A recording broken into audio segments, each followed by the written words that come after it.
Mike, turn your games down.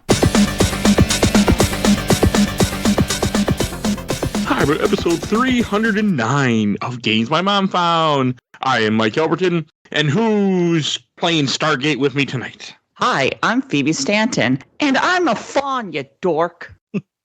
Is this rain ever gonna stop? I've forgotten what the sun looks like. Oh, hi, it's me, Emanuel, back from twitch.tv/CommanderLionheart.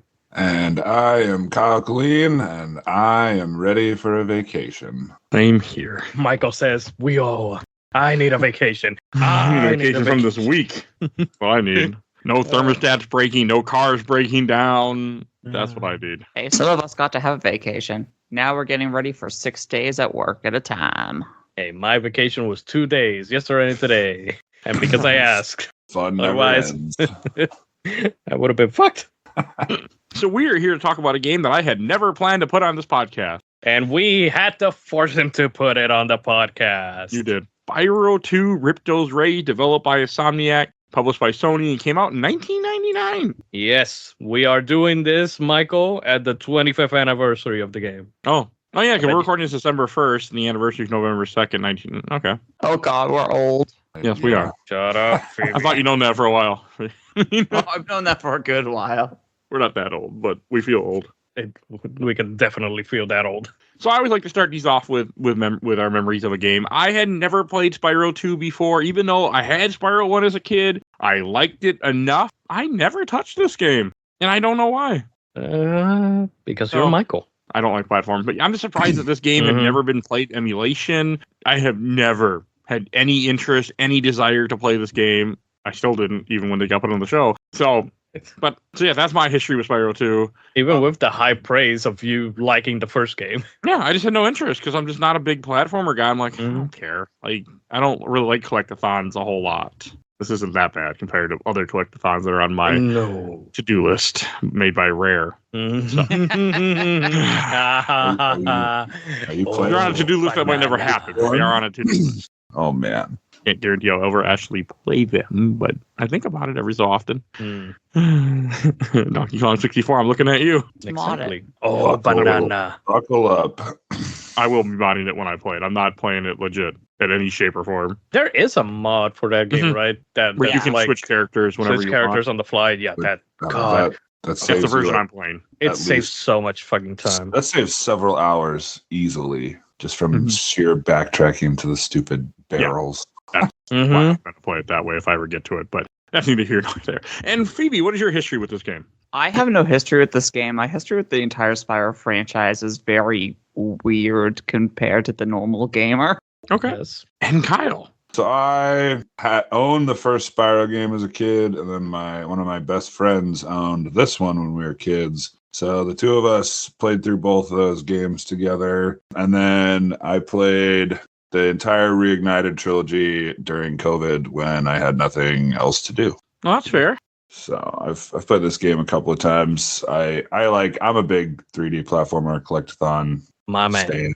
So these games are right up my alley. Okay. And Emanuel. I grew up with this game. Just throwing it right off the gate. This is my favorite 3D platformer of all time. I have played and replayed this game a billion times.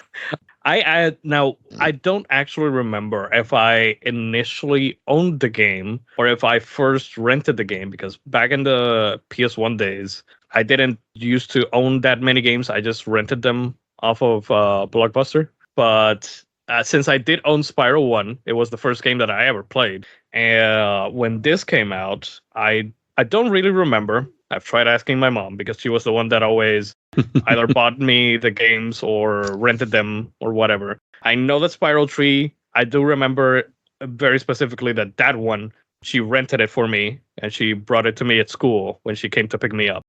Because I remember that very vivid. Now, Spyro 2, I do not remember. Now, the problem with my PS1 days was that I didn't have a memory card. So I would have to try to beat games in one go. Like on the same day that I started, I needed to finish it. So this game, I kind of maybe know like the back of my hand because I played it so many times from start to finish, because I always started it and just had to delete it Like, obviously there was no save to keep. So it was like, I need to memorize everything. So yeah, that's one of the reasons, I guess, also why it's one of my favorite games, is because I had to play it so much and it's ingrained so much into my brain that, it kind of automatically became that favorite platform. But yeah, after that, I obviously have played the Reignited trilogy. I think that this is the third time, because I don't think that the others said it, but I played both versions. I played the original version, 100%ed it,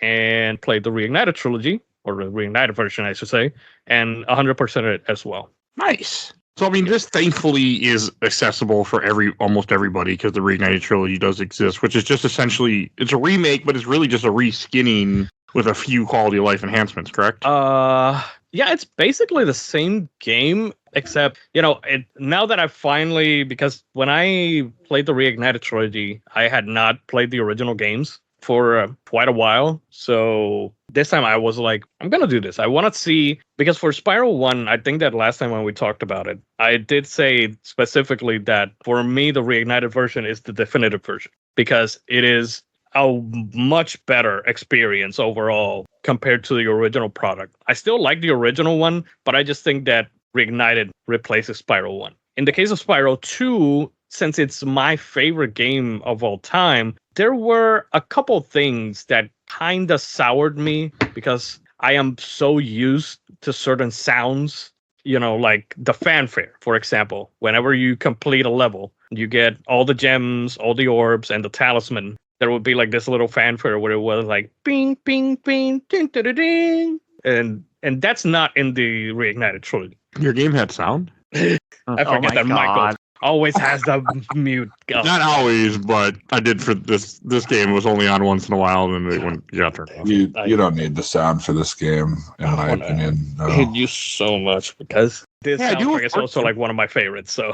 Our game sound is always on, to be honest with you. Like, otherwise, it goes off quite often. But yeah, there's certain things, in some of the levels too. Like, you didn't hear it if you had it off, Michael. But in the Colossus level, whenever the monks, they would open the doors for you, they would do this chant, which was why, and it was. Did you hear it? Okay, so they changed it for the Reignited version. It was like or something like that. And it wasn't as iconic to me. So when I played the Reignited version, when it came out in 2018, I was like, okay, I do see that this game is probably superior, but there were things holding it back for me to say it's better than the original.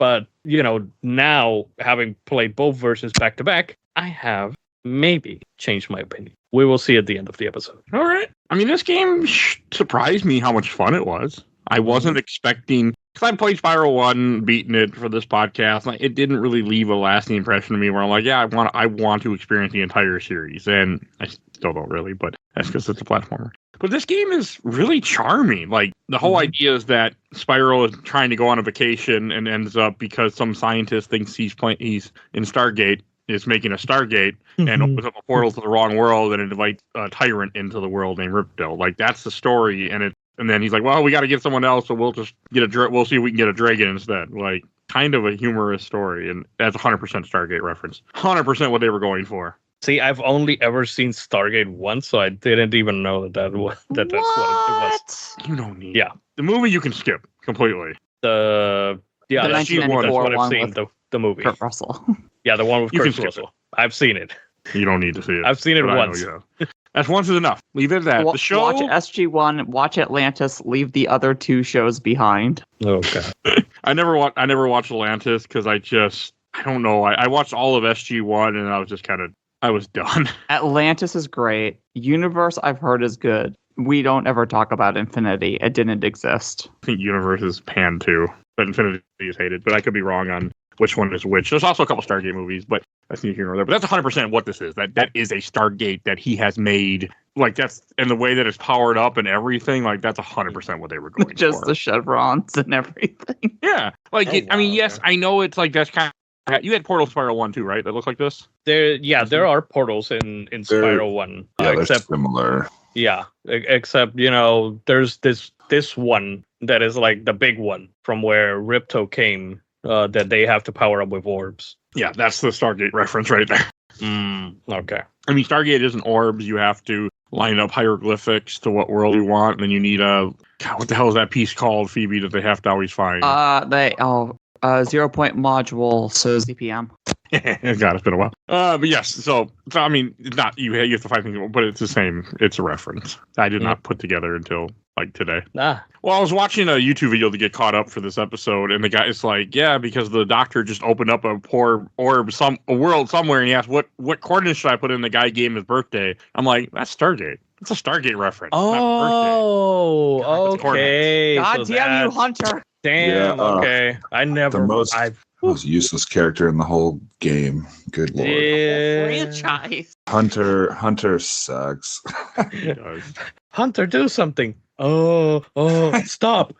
Well, at least I tried. At least I tried. He's so capable. He's a hang glider. He knows how Yeah, to it's ride like- planes. God forbid. He's an archer, right? Too. Yeah, he's an archer. Yeah, he's an archer. It almost feels like he's in cahoots with Ripto. Right? Like, if I didn't know better, I'd say, but he's too dumb, I think, to actually. There were enough stupid people in league with the Goa'uld that could have been another Stargate reference. You don't know. But besides the weird story, which is not why anybody's here, like the platforming is solid. Spyro has most of the same abilities from the first game, but this time with his glide, he has a little bit of a hop you can do at the end of your glide, which is actually pretty nice. It's much better than just dropping dead to where you were gliding. Yeah. I think that it might have been added because of complaints from the first game that, that maybe people just, the glides did not stick too much. Like to where they wanted the people to go, so maybe they added it for that. I don't know. I could be just reaching. But it adds to the game 100% because it now is in your hands to make that extra spot. And if you did misjudge your glide just a little bit, you now have the ability to correct it at the very end if you time it. Mm-hmm. So it's a nice feature.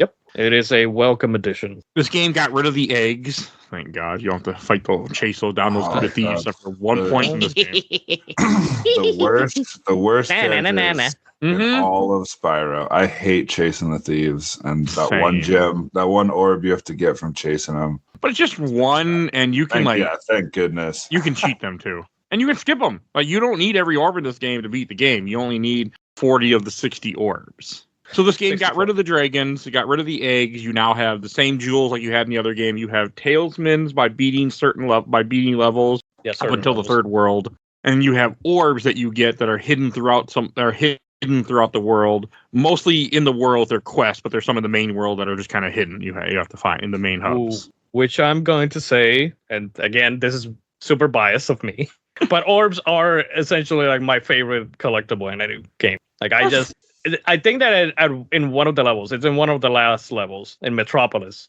that the robots, whenever they give you one, they're like, here, take this shiny thing that is, what is it that they say, like visually pleasing to creatures. And I'm like, yes, it is visually pleasing. I don't know. I've always loved the design of orbs. I just love the little sound that they make. I love them as a collectible. It's like my favorite collectible as well. So again, I do have a bias. Oh no, that's fine. I mean, that's one reason I really, really, really wanted you here for this episode. Mm-hmm. Because of my bias. Well, because it's a game that you love, and it's only on the show because you kept bugging me to do it. Yes, because we bullied you into putting it. I wasn't going to do it otherwise. I can tell you that. I had zero interest. But aren't you glad you did? I am. I had a good time. This game is not too long. Mm-hmm. I was able to beat it in a few days. It was fun. Since you didn't do everything, do you have the same complaint as a lot of people that there's too much backtracking? No, I did do every level twice, but considering there's maybe 13 levels or so, I'm not counting. I'm just pulling a number out of my head. I do find that really funny that this game follows the exact same logic as the Banjo-Kazooie trilogy, where the first game is you can just about do every single level 100% on your first run through, and then the second game is more of a, I don't want to say a Metroidvania, but you'll get abilities and have to go back to other levels. Yeah. But once you count it, there's really not that many levels that you go back. Yeah, I was looking at that too. Like the backtrack, it's like 2 levels usually that you have to go back to, and then you have to go back to be able to get all the orbs in the overworld.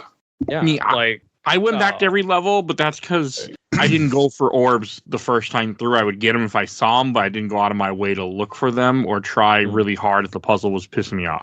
I 100%ed all the levels I could before leaving if there was no backtracking to do. Except for freaking Zephyr, because I glitched that cowlick Oh God.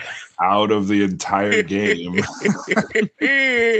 Out of existence, Jesus. Did it never return? No, because it was like hovering, and I was like, well, maybe if I shoot it with the super flame, it'll come back down. And Maybe like, if I shoot it again, it'll reset, and it didn't. it went like into the rock wall and just was gone. Like, cool. What the hell? I have never seen that. Wow. Me neither. I didn't even know that could happen. Uh-huh. Oh God. It's so damn Sometimes glitches just happen because of very, very just stupid reasons. yes, Yes. Really. very exact things happen that just got the code to just do something crazy. Sometimes you just have to laugh it off and keep going Yeah, and never get that orb. That's how it was for me. I was like, this is just funny. That is pretty funny. But you don't. I mean, it's nice that you don't have to get all the orbs. You don't have to collect everything. And I mean, I redid all the levels, but that's because, like I said, I rushed them at first. But you actually, like, a lot of stuff I could have gotten had I just stayed in the level. I'm also watching this. You can skip some of the climbing sections too by like other ways. Like there are things you can do to get over stuff and just ignore it. Yeah, the first level of Glimmer, you can pretty much get everything in the first run if you know how to do it. Yeah, you Like- can make the flight. You can glitch it. There's people that, speedrunners that actually, I have never been able to do it.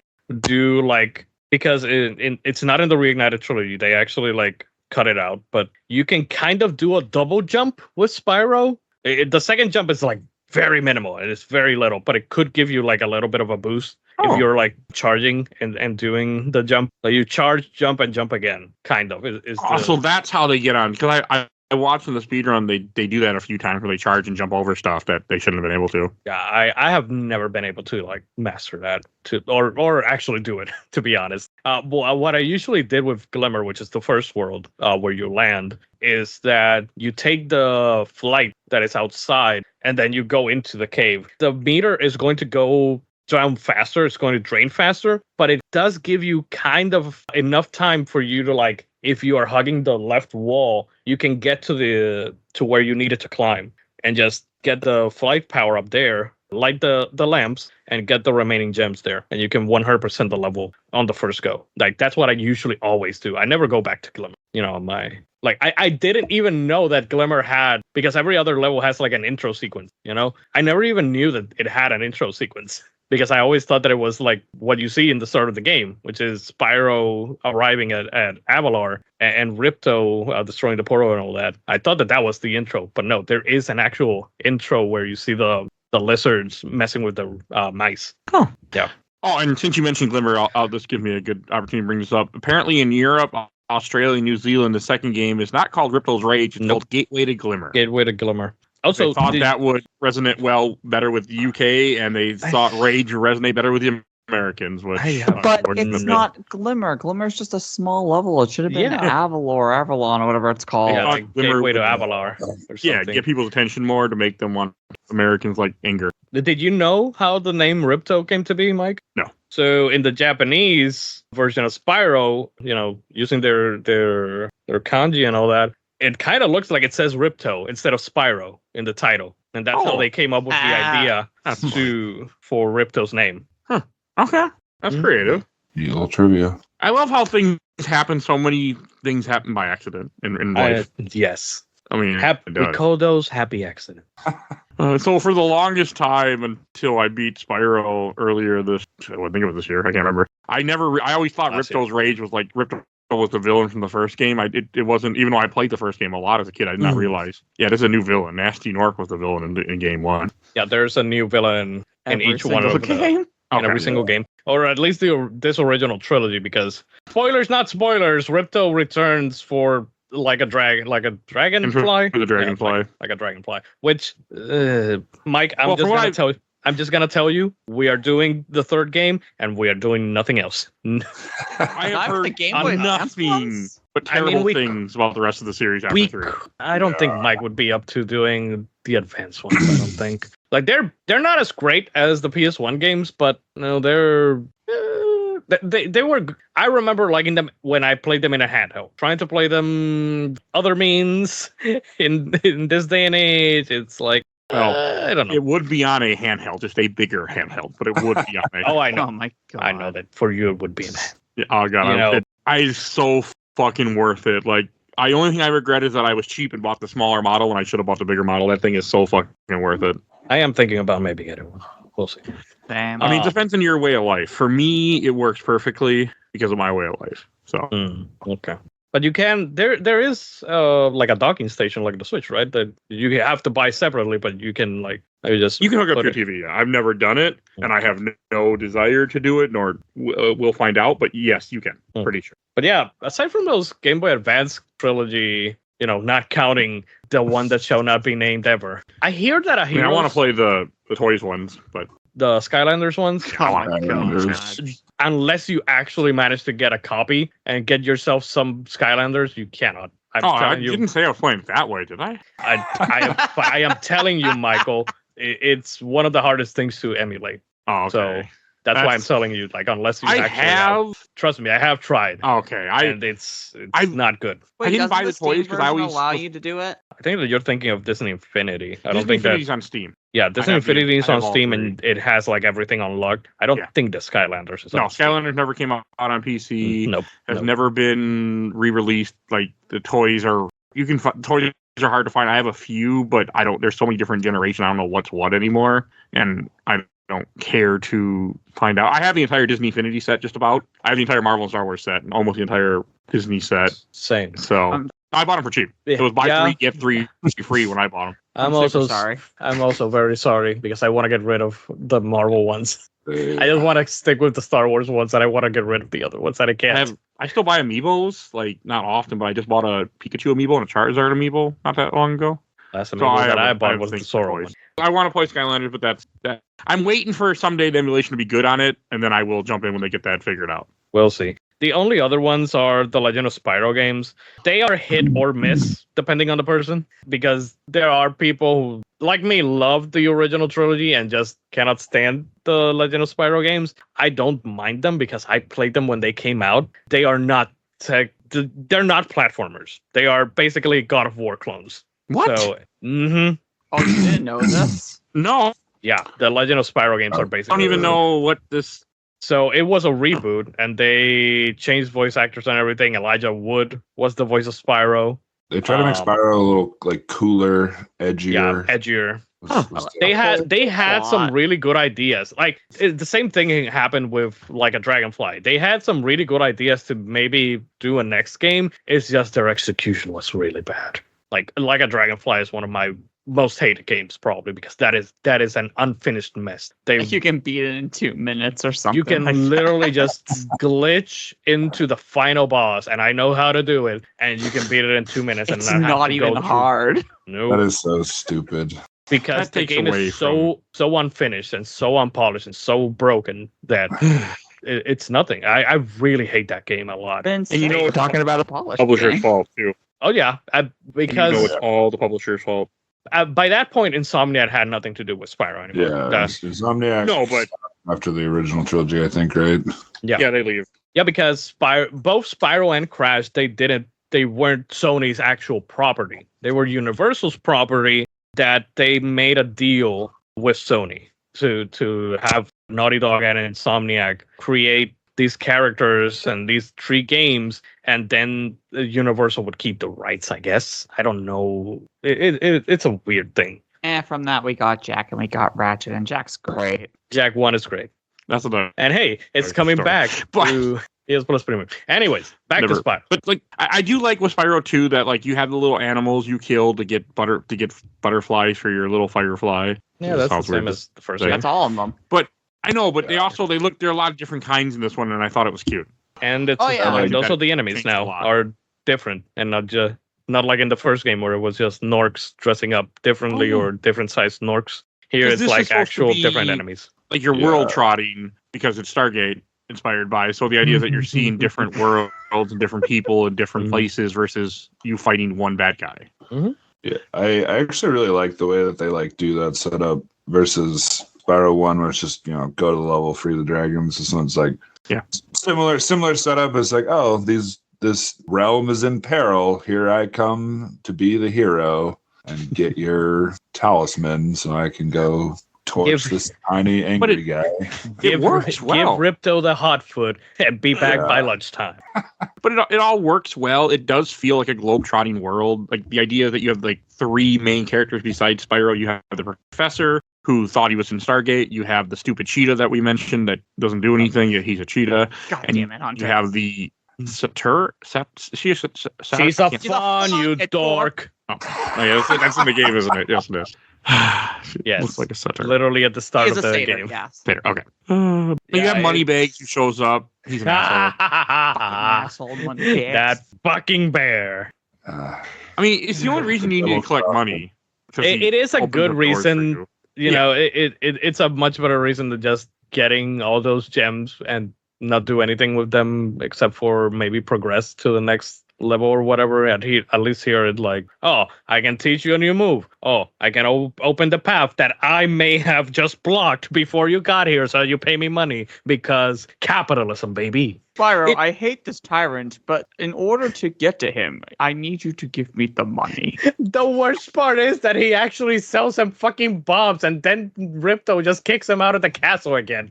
Like, you fucking idiot. Or that part when he's all like, if Ripto was here, I would kick his ass, pretty much. I used to be a boxer. I used to be a boxer. With a this and a that, and then, oh shit, he's behind me. Yes, exactly like that. Word for word is how that scene goes. It's so stupid. I love it. It's so great. I mean, it ain't fun. It's just stupid, but it's still fun. It's not a bad stupid. I fucking hate Moneybags. Michael, I'm gonna give you one reason to play Spyro 3. You get to beat his ass in Spyro 3. Oh my god! I mean, I'm already on board for Spyro 3 when I need a shorter game to throw on the schedule, which I will.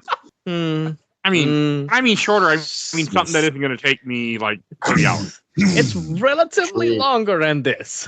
True facts. Yeah, Spyro 3 is longer, but it's not bad. Like, so it's under 20, I'm assuming, without looking. Yeah. Oh yeah, it's under 20. It's still under 10 if you technically rush it or whatever. I mean, but it is slightly longer than this one because this one, I don't know if it was cut short as well, because I think that there might have been ideas to make the 4 seasons hub worlds, and they only did 3. Oh, yeah, because we have Summer Forest, which is, by the way, side note, again, super biased. I love Summer Forest and Autumn Plains as hub worlds. They are like my favorite hub worlds in any video game ever, and I have always, as a kid, and up until this point in my life, now with Reignited Trilogy, I have always wanted to live there because they are such beautiful places. I love them.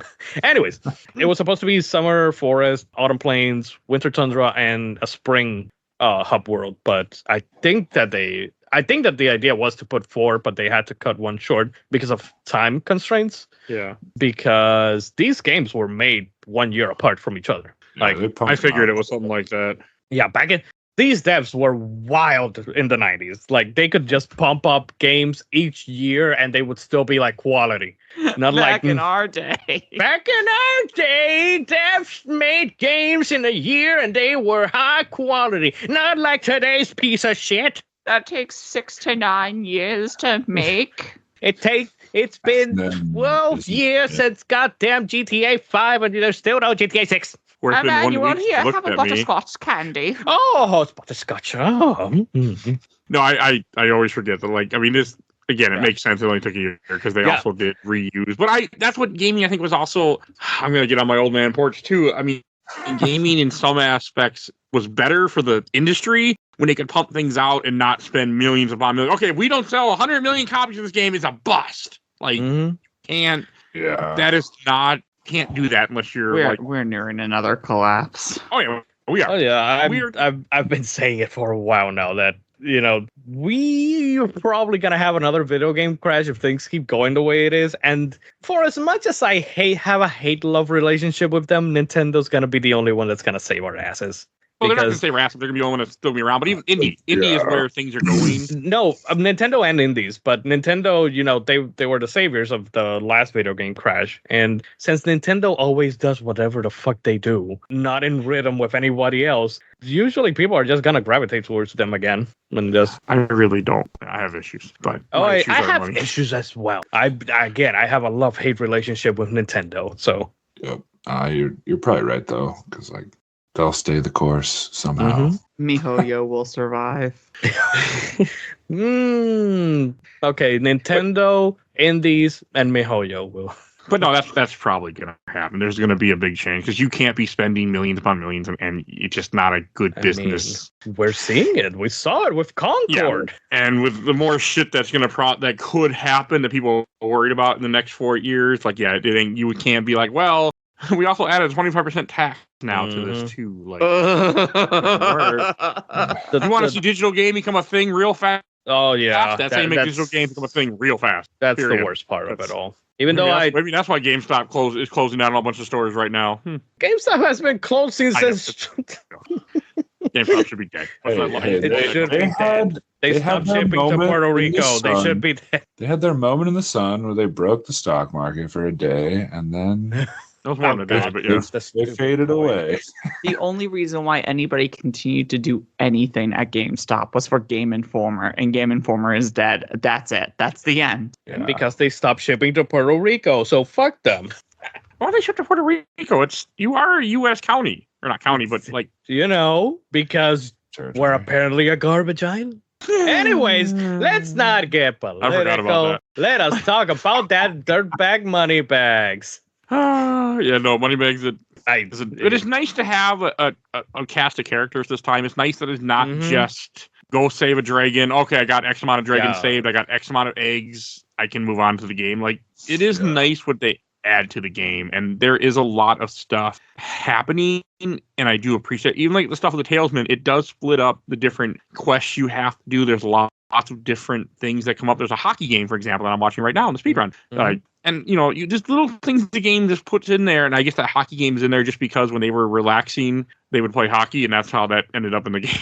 There's a lot of interconnectivity between the worlds. When I don't know if you read it or not. When in the Phoebe, help me. What's the opposite to Skilo's Badland? The ice one. Crystal Glacier. Crystal Glacier. When you rescue the caveman, they are like, oh, we need to rescue the chief because he has tickets to a hockey game at Colossus Valley. Like, there is that's what I really love about this game, especially compared to Spyro 1 and 3, is that you actually feel like, oh, this is a lived world, and that characters, they don't just exist in this pocket, like they know about these other places, they visit these other places, like Dragon Shores, but probably the best example is in the Second Hope world, which is Zephyr, the war between Zephyr and Breeze Harbor. Harbor. You take both sides of the battle. Both sides. It is like, it is so great. I just love it. Well, that's because Spyro doesn't care. Spyro doesn't even want to be there. He's just like, okay, if I do this, can I go back on my vacation? Yes, that, but also he wants to torch Ripto, so... he's still, his end goal is the vacation, but he still has to be the hero and defeat the evil tyrannical Shorty.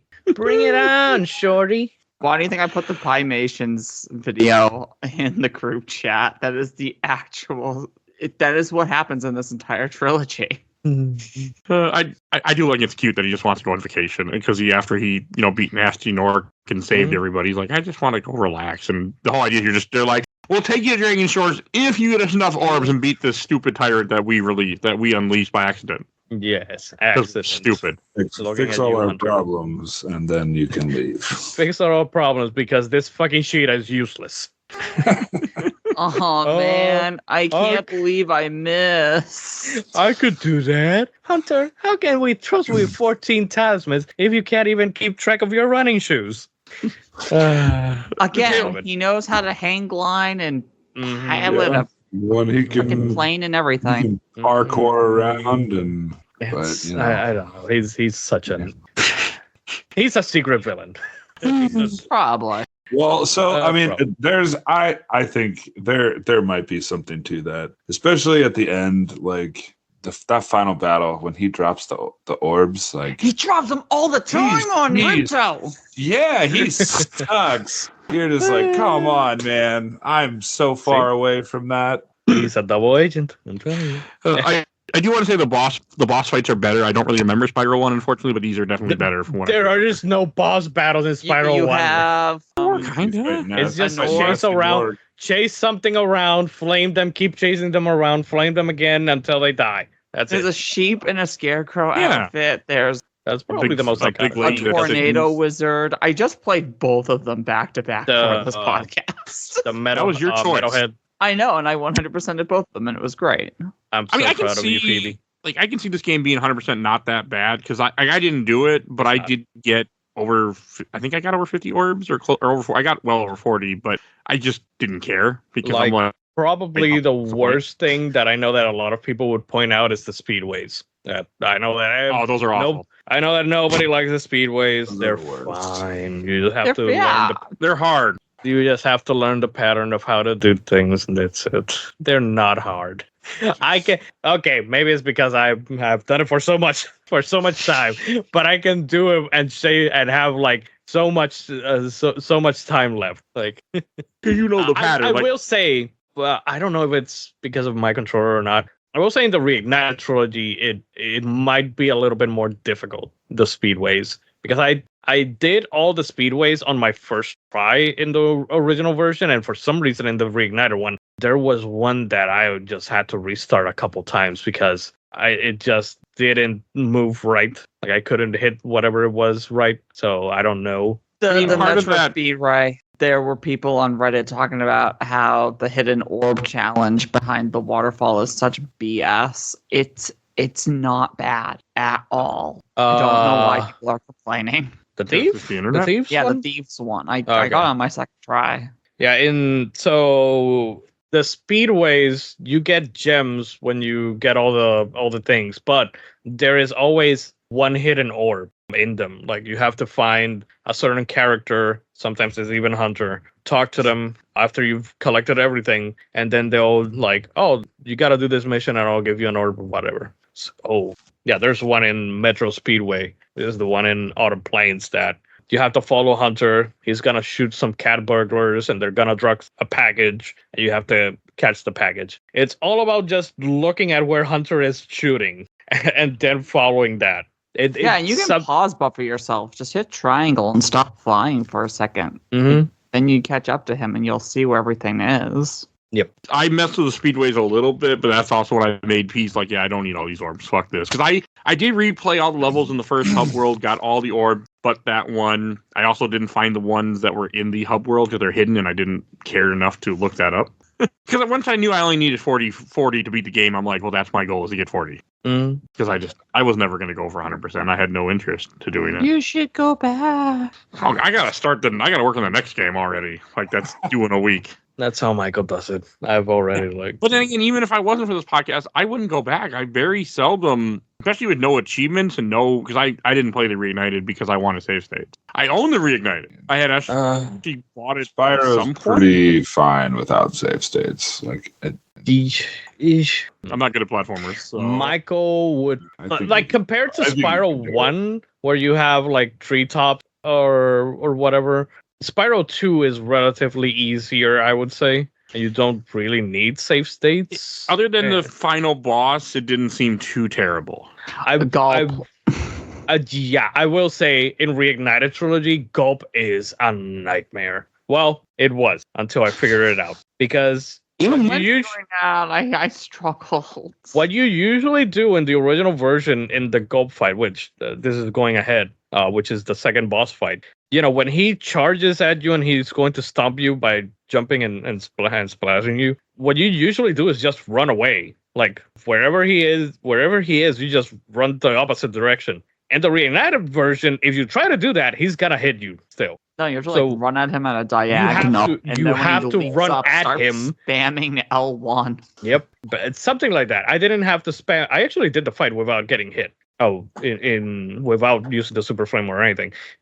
I figured it out that what you have to do is you have to, when he's charging at you, you charge at him too, but a little bit to the side so that you have enough space to like dodge his attack. But in the original version, it wasn't like that. You could just run circles around him and he wasn't gonna hit you. Gulp wasn't too bad. No, Gulp in the original isn't too bad. In the reignited version, if you don't know that that's what you have to do, that you have to go at him instead of running away from him, you are going to die because he hits you a lot. Oh, you don't have to collect treasure then to get the orbs and the flying levels, huh? I didn't know that. No, I thought you had to do all the little stuff. No, you had to just talk to the NPC. Okay, because I did that on the stand, and she told me to chase after someone, and I could never I never saw the guy until just now I watched a speedrun. And I went, oh, there's a flying yellow thing I'm supposed to be following. I never saw.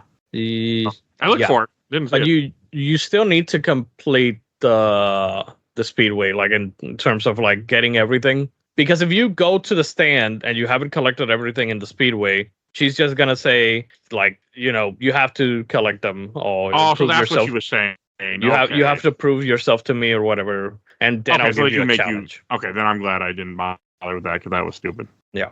Okay. The first boss looks like Crush. a dragon, but it's not a dragon. They are dinosaurs. Yeah, they are Crush. Yeah, he is so easy though. Oh my. Yes. Either jump or move to the side. Yeah. But he's a good first boss. Well, yeah. Especially compared to the bosses in Spyro 1. Yeah. No, they did do a better job, and there's only 3, but the 3 really stand out because you fight Crush, you fight Gulp. We just said his name. Gulp.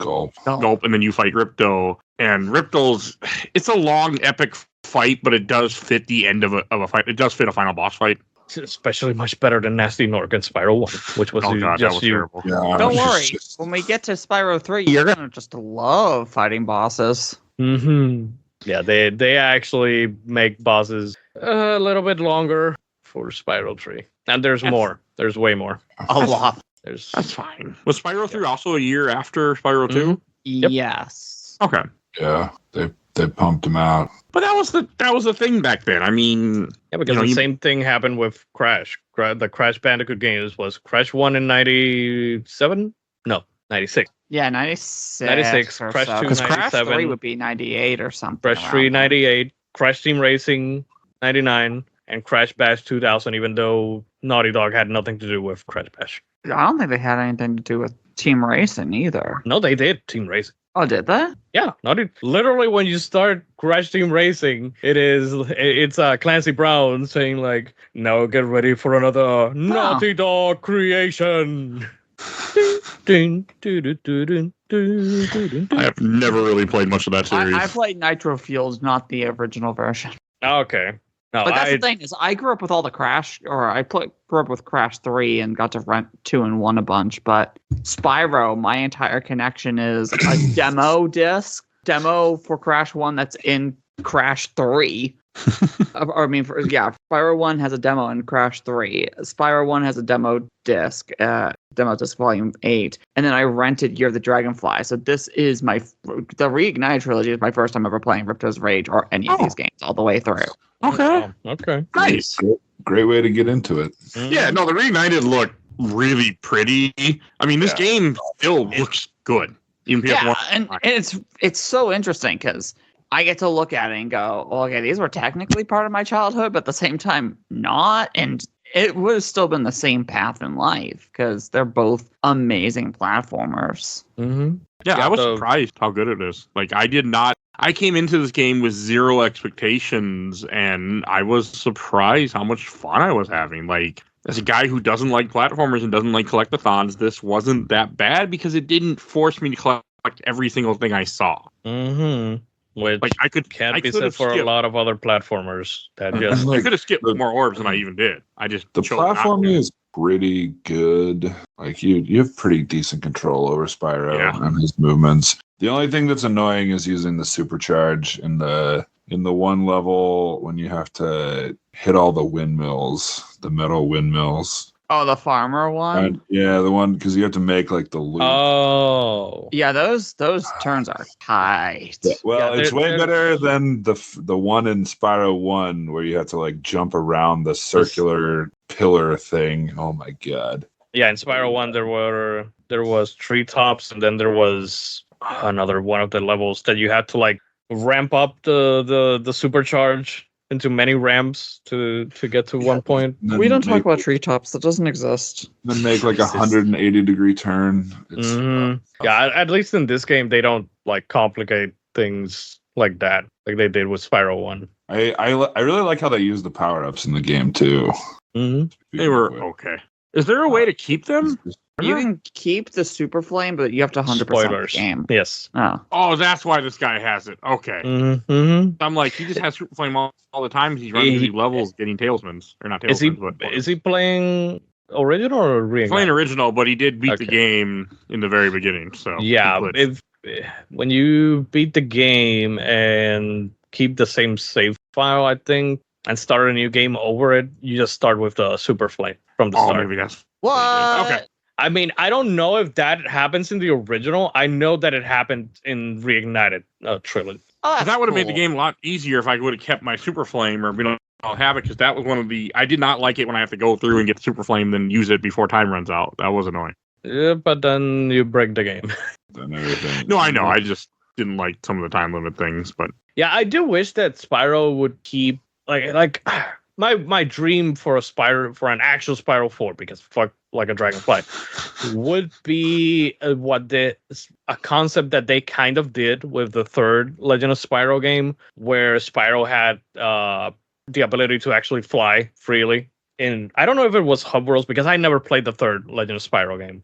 But from what I have heard is that he did have the ability to fly in worlds and whatnot. And I would wish that, if they would have done, or if they're still doing a Spyro 4, who knows? Toys for Bob is still working on something with Microsoft that nobody knows what the fuck it is. And I hope it's may- Crash may not be. 5. Crash 5 was an interesting idea because they wanted to do the crossover that everybody wanted, which was Crash and Spyro. Yeah, because I screwed it up so hard on the Game Boy Advance. we don't talk about those. Those don't exist. What are you guys talking about? Don't worry, they don't. Nothing. It is nothing, sir. But yeah, it's like that would be one of my dream things of like a Spyro 4 of like actually having the ability to fly everywhere. They would have to design the worlds obviously very different, and not. It would maybe make it less about platforming and more about the collectathon aspect, even more so than it already is. Because, when you fly around a level willy-nilly, like, what's the point of actual platforming, But I think that there could be a way to work that around. The other thing would be to have different flame powers, like they actually did in like a Dragonfly, instead of just having... Mike, I'm assuming that you didn't do Mystic Towers, which was in the third Hub World. There was one of the orb challenges that it changed your breath to ice. I did not. I didn't even find that. I did do all the levels, because I made sure Okay, to you play went every through all the level. levels? Okay. Yeah, but I don't remember anything about ice unless I missed it. No, it's kind of in the main path, but not really, because you needed to like activate one of the portals, and the only way to activate the ice portal was to like kill a couple more of the enemies that were towards the main path, so you probably wouldn't have done it. I didn't need orbs at that point. I went back and before I did World 3 and got 40, and then I got I got a couple, but I was like, I don't care. Mm-hmm. What you said of Mystic Marsh or Mystic Towers? Yeah, Mystic Towers, I think. Was it Mystic Towers, Phoebe? Or am I thinking I Mystic? didn't keep any notes. I'm sorry. There's it said there are two of the final levels that have like these sorcerers or these meditative guys. You have to like freeze the monkeys to create the platforms with the. Oh yeah, freeze. Yeah. I Power. think there were trolls. I didn't do any and of they were this. set on fire. Yeah, trolls. Yeah. But yeah, you do get ice breath in that. In Spyro 4, they actually went like electricity breath, bubble breath, ice breath. Which was cool. also done in the Game Boy Advance games. I think that they had I think they had those power ups. They Or do, those because different that's the whole point. It's Season of Fire and Season of Ice. Yeah, Season of Ice. You don't start with your normal flame. You start with ice. I think. That was in Cloud Temples was the level. Cloud temples. Yeah. Mystic March and Cloud temples. I'm going to look it up because now I'm curious if I missed the level because this doesn't sound familiar at all. It's one where there's these warlock things that have the ones of the other sorcerers or whatever. I did the level, but I never ran across anything. Yeah, I also didn't look. And Cloud Temple has one of my favorite NPCs because what's his name? Agent Zero. Yeah. And he's like, That guy annoyed me. follow me if you can. Haha, I'm going to my secret base. And then he tries to give you, and I quote, he tries to give you a decoder ring, and that's the orb. It would have been so cool if it was an actual decoder ring and you suddenly unlocked a new mini game. Again, I do love how these, especially compared to Spyro 1, like these worlds have NPCs in them. It's not much. They're not much, but the little ones that you do have, for the most part, are really good. Hansel and Gretel. Hansel and Gretel. They're not Handel and Greta. They're something like slightly different, but the fact It's Handel and Greta. They have mystical powers. And remember them. They're in 3, aren't they? Yeah. Okay. No, I mean, all the worlds were fun. They were different enough that nothing felt boring. Nothing. The random people, like there's little cutscenes every time you go to a world, and every time when you leave the world, that like shows you the different thing that you made. Like it was all cute. I enjoyed it. This is the only game out of the 3 games that does that. The intro and outros. Okay. That is also one of the reasons why Spyro 3 is slightly disappointing to me, is because it doesn't have, like, again, like I said earlier, the interconnectivity of the worlds, of like residents interacting and talking about other parts of this world and whatnot. It doesn't have the intros and outros, so it's like, I don't know. That's why I prefer this one overall. Connected by a different way of gameplay. Yeah. Oh yeah. It loses some of the charm though. Mm-hmm. Like I still really like Spyro 3, and we'll get that to when we do the episode. But I love how this game handles the world of Avalar. And I enjoyed it. I see. Okay, now I do see the Ice Wizard because I'm watching a playthrough. Yeah, I just, since I didn't need more orbs, I didn't care enough to look for stuff. Mm-hmm. But I also did not like the timers on things that stopped me from doing stuff. But that's cool. The ice power does look pretty cool, actually. Most of the timers are pretty fine. The only annoying ones are the one level where you have to do all the swimming. Swimming wasn't too bad, but I can see it being annoying. The swimming's not too bad.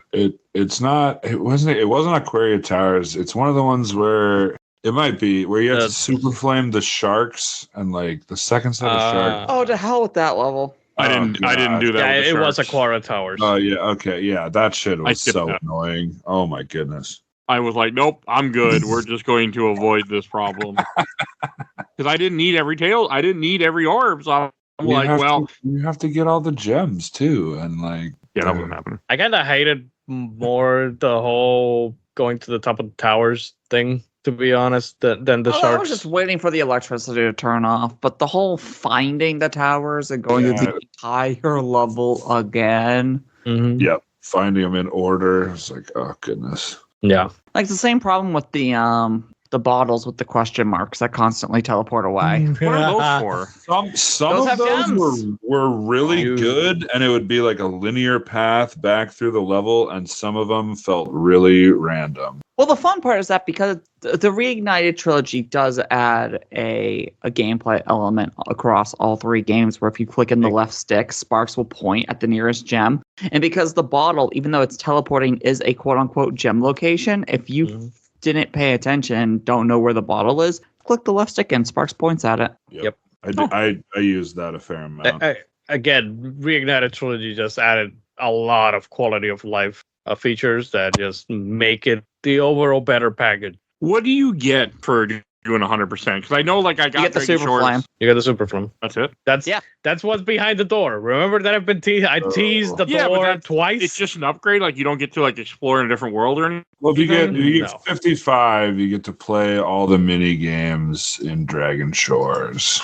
Oh, that's all it was? Well, I think if you get 10 tickets, you get a cutscene viewer, maybe? Yeah, if you beat all the mini games for the tickets, you get the extra cutscene. Yeah, this isn't Crash. This isn't, a completely separate ending if you get 100%. This is just, this is an actual award that you can use to breeze through the game at a later point and just goof around. That's what a lot of games did back then, was give you completion bonuses where you could break the game open. I will tell you that considering what it is, the Super Flame that you can carry over to a new save file if you overwrite this current save file and you start the game over again, that could maybe be considered kind of a new game plus, like it's a much better reward in my opinion than what we get in Spyro 3. I don't remember what we get in Spyro 3, so I can't wait. It's the same thing as Spyro 1 where you 100% and then you open up Nasty's loot and then you get more gems inside of Nasty's loot and whatever. It's just one more level. It's the same thing except more. And by more, I don't necessarily mean loot. So the one in Spyro 3 is.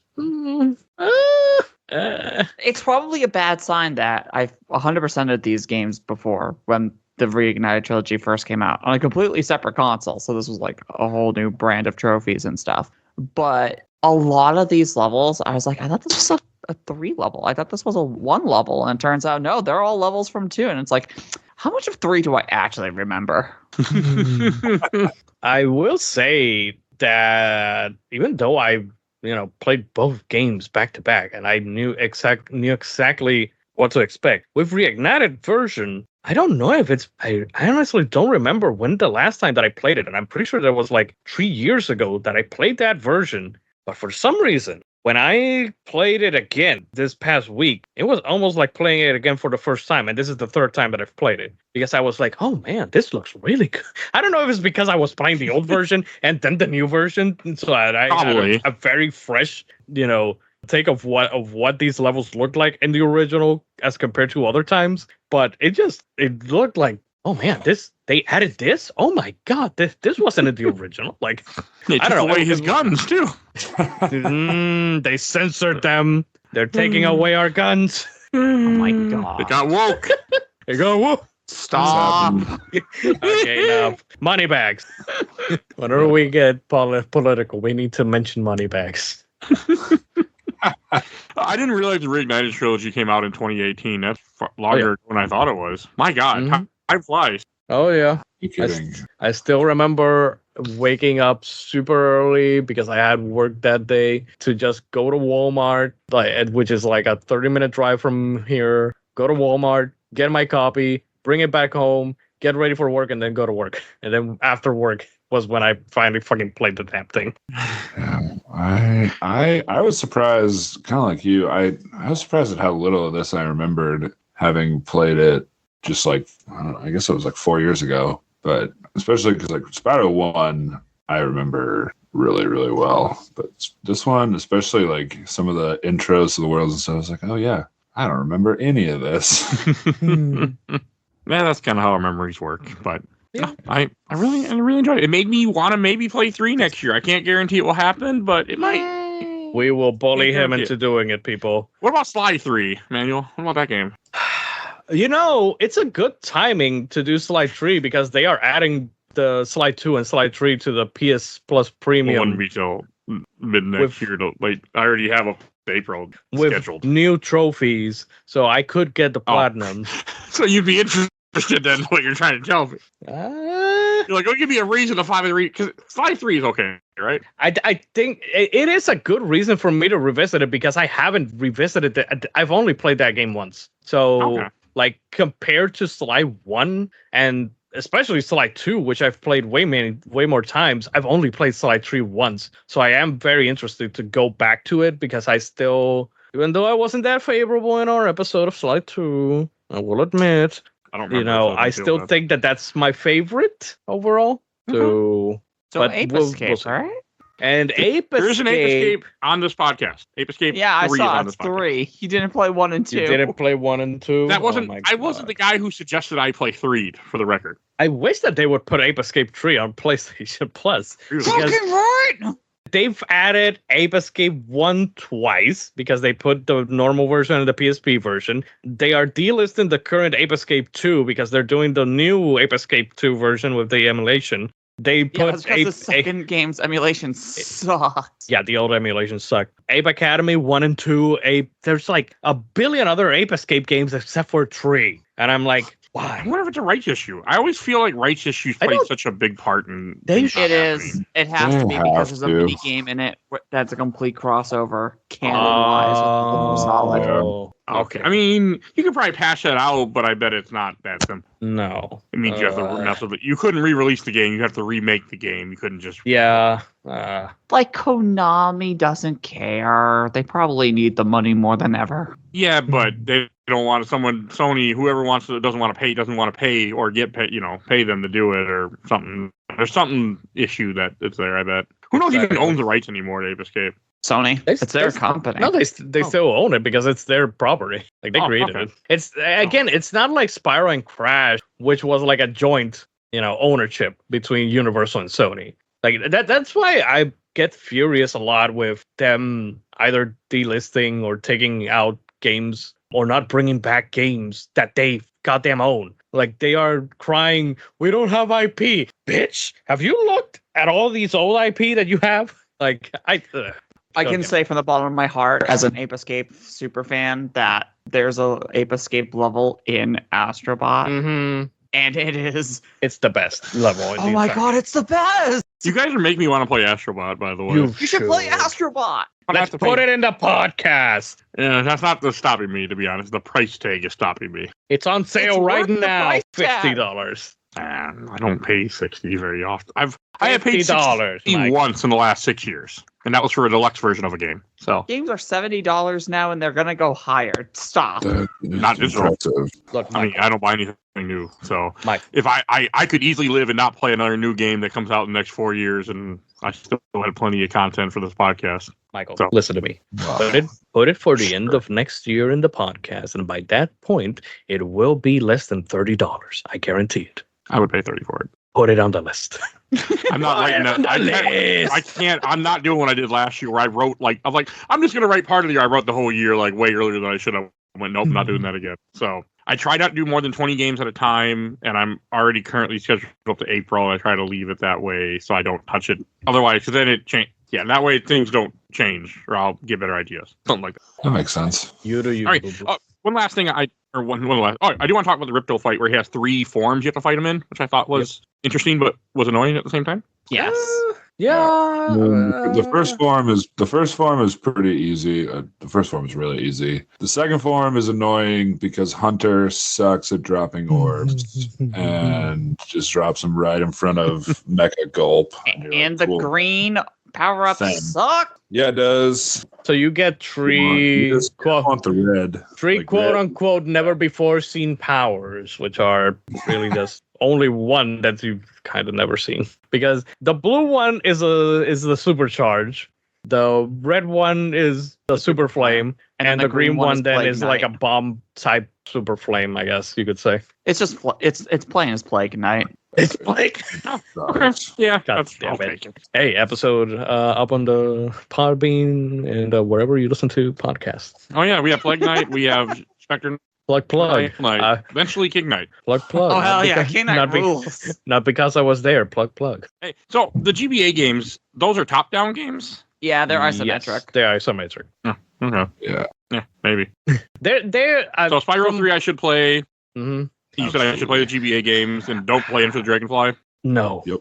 Absolutely not. Correct. Absolutely fucking not. There was another PS2 game called The Hero's Tale. I hear some people like it. I played it for First Strike, but I didn't continue it. I was planning on doing a full playthrough, but I never did it. I mean, that doesn't mean the game's bad. I mean, you played one of the best games ever on a First Strike, and you never went back to it. So, hey. I don't know what you're talking Chrono about. Trigger. I know. I'm ignoring you voluntarily, Michael. Oh my God. I have told you that you could put it on the podcast and I can join you. On the podcast, episode 100. You can put it again. That's a fantastic game. Also, wants me to do a recover. Also one of my favorite games. Or I'm with you there. could wait for the hopefully inevitable HD 2D remake. I'm just saying. Oh, Emanuel, In the you're words adorable. of Titus. Hey, it's either Final Fantasy 4, 6, or Chrono Trigger. It's They gonna have be nothing 6. else. It'll be 6. It's got to be 6, I know. But Yeah. still, one can hope. By the way, I upset Trigger. my cat when I did that laugh. She woke up and looked at me. Father, what the hell is wrong with you? Pretty much. Now she went back to sleep. Yeah. All right. Anything else to say about Spyro 2? Who here played the Reignited trilogy? Aside did. from me. Okay, Mystic Marshes, the monkeys. Are they just throwing Wumpa fruit? They could Pretty be much. because in the original it was mud, but I think that they changed it to Wumpa looking at least, since Spyro and Crash are now part of now are Microsoft. But when they did the both Insane Trilogy and Reignited Trilogy, it was Activision. So I would see them. Well, I was thinking more along the lines of, because Vicarious did the Insane Trilogy, but Toys for Bob made Crash 4, so I'm wondering if they were getting assets made early. Could be a possibility as well. That was my big contribution. I'm done. Okay. I have a couple questions because somebody forgot to ask for questions until this morning. Oh my god. Yeah, I've had a rough fucking week. Yeah. I really have. My car broke down. I'm still waiting on my thermostat broke. It's been a week. I'm just like I just completely forgot. I haven't forgotten this in a couple of years. But I did get a couple from the I Watch Entire Blood Super Replay from Charles Bells. It took until the Reignited trilogy for me to 100% the games. Nothing wrong with that. Nothing wrong with that. And from That's a good Trent time. Foreman, Riptos Rage is the best Spyro game is just a fact. And Andrew Lean commented, That is true. I can't. I've only played 2 games. Yeah, but I'm accurate. the Spyro expert here, Michael. So if I say so, I say so. So, quick question. You did beat Spyro 2 without a memory card, didn't you, back then, I assume? Yes. Eventually? Yes. I can't tell you if I 100%ed them without a memory card. I might have, at least once. The problem was that usually I only ever got, because, it was school and I had to go to sleep early and all that crap. I usually always just got to Fracture Hills, which was where the satyrs and the fawns are, with the music, with the bagpipes. I like that level and hate that level at the same time. I love pushing the stone crushers 1 centimeter at a time into the lava. That was terrible. Yeah, that. Yeah. I am kind of curious now about the Spyro New Beginnings. I'm watching a review of it, and you are right. It does look like a God of War type thing. Like I did not expect that. You thought I was kidding? No, I did not kid, Everything sir. became God of War back then. Crash became God of War for a little bit. Yes, but not as good as the Spyro games. Well, clearly. I just heard everyone hate on every Spyro game that wasn't Insomniac, so I've never really thought much about it. That is why you need a Spyro expert such as myself to tell you. They're Hey. also This they're elite expensive. guy. Like, I own one of them on 360 or 2, but I remember they were hard to find for cheap. They were not. The third Legend of Spyro game, they are very expensive on PS3 and Xbox 360. I might have a third one. I know I have at least 1 or 2 of them because I was collecting like everything for 360 back then that I could find. So I've also only played the first 2 Ratchet and Clank games ever on this podcast. So now I've done 2 of Insomnia's trilogies. We need to do the third Games game. Eh, Third game's better than, well, people say it's better than 2 and 1. It is better than 1. that's what I've heard. I remember the guy who played 2 with me also said that 3 was better because he played 3 right afterwards. But Yeah, I just everyone- have little interest. everyone's consensus is that the debate between which one is the best Ratchet and Clank game is always between the third one or A Crack in Time, which I lean more towards the latter. So we'll see. That's another series that there's just other games I'd rather play, so I just don't really think much about it. It's actually very interesting that you would prefer to continue Sly Cooper instead of Ratchet and Clank. I don't. It's just that Sly Cooper, we have done 2 longer ago than anything else, and I'm like, I probably should do 3. That's all. You should. We should. So, Fair. I mean, it's just based on that aspect, but who knows? Like, I am wrapping up a PS2 trilogy, hopefully next month, or January. Yeah, next month. Prince of Persia. I'm hopefully, even though I'm wrapping that up. Oh PS2 boy. trilogy. Oh Jesus. I wanted to play it. So, Didn't you hate Warrior Women? yeah, I did. Okay. But I heard Two Thrones was better. It's better than Warrior Literally Within. only ever played Two Thrones, but it's good. Not great, but it's Better good. than- I've always wanted to play Two Thrones since it freaking came out. I've been meaning to, so yeah. Basically Oh, Gary the same Oldman thing. is in Legend of Spyro New Beginning. Oh yeah. Yeah. He is. Okay. Maybe I am a little now curious. Yeah, he's All right. the head dragon. Yeah. Ignitus or whatever. Ignitus. Yeah. Yes. Thank you, Kyle. All right, we should give away a code. Let's see what the next code is in my collection of codes to give away. The next code is Steam for the Entropy Center. No idea what this is, but the code is What? ENTROPY, Entropy Center. I don't know. I bought it a long time Oh, it's ago. a cute little portal clone. Science game, I was going to say. Can you spell it with an N, with just an N, then a dot, then tropy? Can you tell me you understood that one? Thank you. I was waiting for that. The code is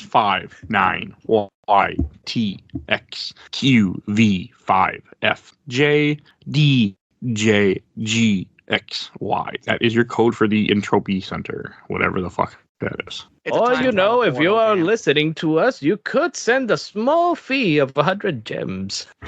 Just rate and review us wherever you get your podcast. That's good enough for me. You want to listen to the final 5 minutes of this podcast? An extra 500 gems, one Oh. for each minute. Oh, you know, for a small fee. Fucking hate that bear. I did too. He wasn't asked. Mhm. He sucks. But it makes it all worth it in Spyro 3. And he's so nice. He gives you back all your gems at the end. Yes, without any resistance, without any fight, without you having to hit him a single time. All right, we should go to plugs. And Phoebe, where can people find you at? Hi, I'm the With- Let's Play Princess. Hey. You can find me on the YouTube and the Twitch. You can also find me as one of the co-hosts of Nerds a Broadcast, a dumb little podcast about culture and nerds around the world. Oh, I forgot. Time. Michael, you forgot. We skipped Stack Next Shuffle week, Jim? Box. Oh, yeah, we did. Wow. Oh my God. I'm so tired. You I have have to Michael. spend extra gems for that segment of the show. You know, Spyro, I would love to tell you what our ratings for this game is, but I require a very large fee. Apparently, I wasn't joking. Apparently, you have to sign on to Patreon to get the last part of this episode. Because I forgot. All right. Shelf Stacker Box. Thank you, Manuel. I would have completely forgot. I think I haven't made 700 of these episodes by now. Like, my God. Oh, God. I told you this week sucks, right? Like, Yeah, for me personally, it sucks. I feel like I've heard that cutscene for like 5 times in Yeah, the you span have. of this hour and a half. All right. We'll go to Shelf Stacker Box. I'll go first. I'm going to put this on the shelf. I had a really good time. It was a fun Yay. platformer. I beat it in a few days. Beat it in like 3 days. I just was having fun. Like, really enjoyed it. It was great on the Steam Deck. And I'm happy Emanuel finally got me to play this game. Yay. I never thought it would happen, but I'm glad that you did. Never thought that you would say those words, but yay. I didn't expect to. I had no interest, to be honest. Zero interest to go back. But I've always heard 1 was the best, and then it got worse. But the trilogy was still good. I still don't know I don't from know where I heard you that people from. have heard that, because I have Actually- literally only heard one person say that, and it was a mailman opinion. Oh, also a friend of this show. Yeah. So, down here sometimes. All right, and Phoebe. I'm going to put this on the shelf. It's a really fun platformer, a really good collectathon. I kind of wish I had grown up with these games. Okay, and Kyle. Put it on the shelf as well. Played this game multiple times, and it's a easy one to go back to. Nice and short and quick and fun. All right, and Emanuel. Ladies and gentlemen, we have ourselves a queen sweep, because this is going and is in the shelf, ladies and gentlemen. Look, there are 2 games that I always go to that are basically my comfort food. One of them is Kingdom Hearts 2, and the other one is this game. Like, whenever I am having a rainy day, I just boot up either of these games. Probably especially this one, because this one is shorter and I can get into it way faster. But yeah, it's just, I have a bias because I grew up with it. I know. But as you can see, Michael, who isn't a fan of this genre, managed to love it. Obviously, not as much as us. But, No.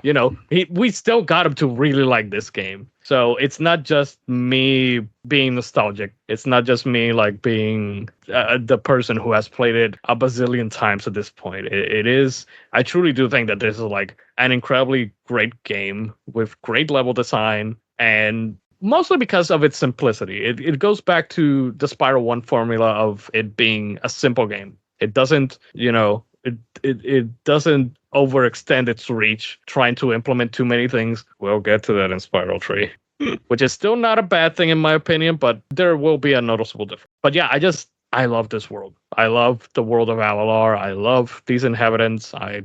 And playing the reignited version after playing the original version back to back, it gave it way more life than it was already there with the original. Like seeing all these landscapes without the PlayStation 1 fog, seeing all these newly high textured places and all these details. Like, for example, in Colossus, there's like paintings of the monks visiting different worlds, including from the Dragon Realms from Spyro 1. That it just interconnects the whole trilogy in a way. So I just love this game. I love it to death. So it is a definitive shelf. And, there are still nitpicks for me, with the reignited version, with certain sound effects and stuff that is ingrained in my memory.